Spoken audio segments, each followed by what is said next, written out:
they get hundreds, not thousands of resumes. And it's people weeding through them. Yes, they do have automatic tracking systems that filter resumes, but a lot of them can be very inaccurate, and you have to do a lot of work to filter candidates. So the most important thing to remember is, because they're on a tight time schedule and need candidates immediately, you need to help them out to understand your story, and that's why I say tailoring is so important. Because they're going to spend less than 30 seconds on a resume deciding if they want to read it further. So, it's kind of a game, right? You have to attract them to it, make them want to read more, but at the same time, you've got to have the content there for when they do want to spend more time on it, they're going to be looking to read more into your background. So this is why you need to know how to brand yourself. So the next slide, please. Okay. Really, the way to stand out for your competition is difficult when you're entry level, seeking your first position out of school. But one of the best ways you can do this is to narrow your focus. And it can be hard. I mean, I know me personally, coming out of undergrad years ago, I wanted to do international business. I thought about management consulting. There were a lot of things that I considered, and I didn't really know about a lot of industries, of course, because you just have internship or volunteer experience, it's hard. But one of the ways you should do it is think about what organizations or companies offer a lot of opportunities for development. Do they offer training, opportunities to move around to different areas, or just have different areas where that could be possible? Companies that offer coaching and training programs formally can be useful too, because that will give you an opportunity to learn about different areas of the business and other places you might want to go. Another thing you can do is to consider complementary alternatives. So if you're saying, hey, I really want to be a manager one day, I know I'm a leader, that's where I want to go. Obviously, that's very hard to do right out of school. So what you want to think about is, where can I do that sort of a complementary role that requires less experience that's going to help me get to that role?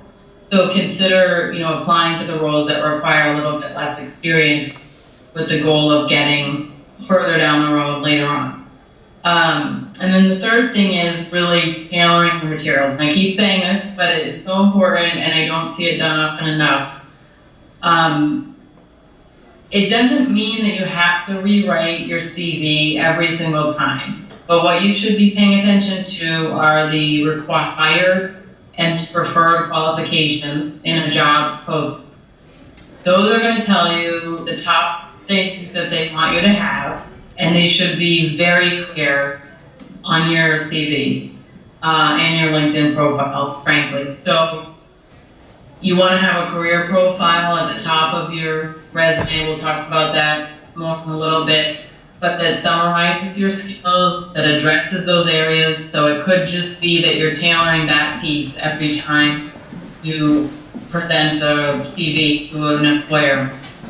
You want to make sure that that information is right there, very clear to an employer. If it's, oral and written communication skills, if it's presentation skills, it might be some kind of leadership skills. You want to make sure whatever it is, if it's from school or internships, that it's right up there. And they're going to say, oh, she's got or he's got what we're looking for. Let's take a closer look. And the same thing with the cover letter. This was a question I had prior to the presentation. So the best way to do a cover letter is to pull out those pieces again from required or preferred qualifications and tell the employer directly there, whether it's in bullets, broken out, or separate paragraphs, exactly how your experience aligns to those specific things they're looking for. And at the same time as you do that, say it's maybe process improvement skills. You want to make sure that you're pulling anecdotes that don't appear on your CV. So if you have more details to a story, maybe that's relates to a bullet in your CV, talk about it in your cover letter or your motivation letter, as some call it. Try not to just repeat your CV. Try to add something to it. Tell more, give a different story about something that happened at work, specific examples. That's what's going to help you stand out.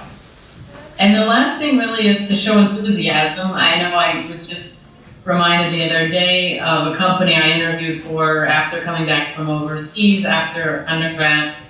And they said I was the top 2 candidate, but I wasn't selected because I didn't show as much interest in staying in the insurance industry for the long term. Now, I don't think I could have faked it. I mean, I'm just not interested in insurance. But the other candidate, they said, had showed more interest and that he was going to stay for the long term. So whatever you can do to show that you're a good cultural fit for a team, read up on their website, on their employees, what their backgrounds are, type of people they're looking for, their mission, value statement, and try to, in a genuine way, if those really do align to you, tell them why, tell them that story, show that you're excited about something as much as you can, because unfortunately it's going to come across if you're not super excited about insurance or something else.